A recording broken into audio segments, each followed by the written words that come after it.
Hi everyone, thanks for tuning in again. Today we're going to take a look at that very first move away from the ball with a focus on the hand path. Something that I've touched upon before, looking at the hand path in a more general way throughout the swing. Today I'm going to look more specifically at the first couple of feet and that very initial phase of the takeaway move.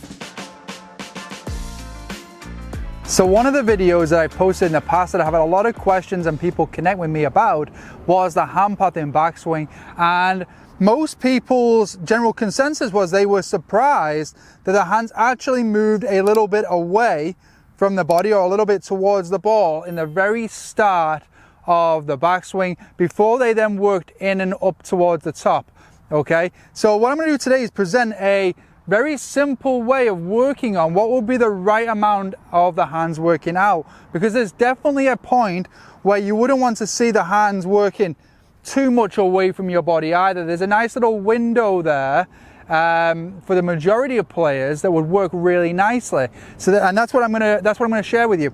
Okay, so you can see in my setup here, I've got my 2-iron on the floor here, and I've set it up about 6 inches in front of my toes. And all I'm going to do in the move away is, and the ball is just maybe about 3 inches behind where the grip starts there, and you'll see why that's important in just a second.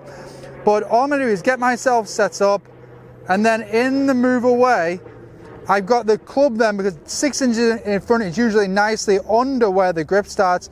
I'm just going to trace that same point along the club, and that takes me to about there when I get off the end of the club on the floor, and then I'm just going to take the club to parallel to the ground.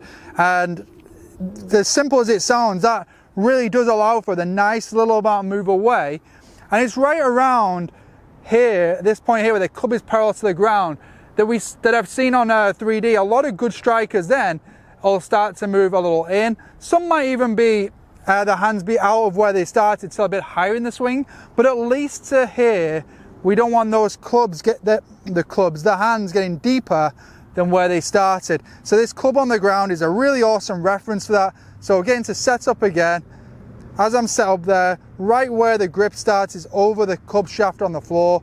I'm just going to allow that to trace the club to right around there where it leaves the club head on the ground. And then I'm going to get the club just about parallel to the ground here, and that's going to be in a nice spot there. And as always, I can just check the face angle. Good reference to the face angle there is somewhat matching the spine angle, and that's my takeaway move there. Added little keys if you can do them. Try to ensure that the rotation comes from the upper spine if you can. Try not to allow too much through wrist or too much through lower body. So nice and slow once again, just tracing along the club on the floor, and there I am.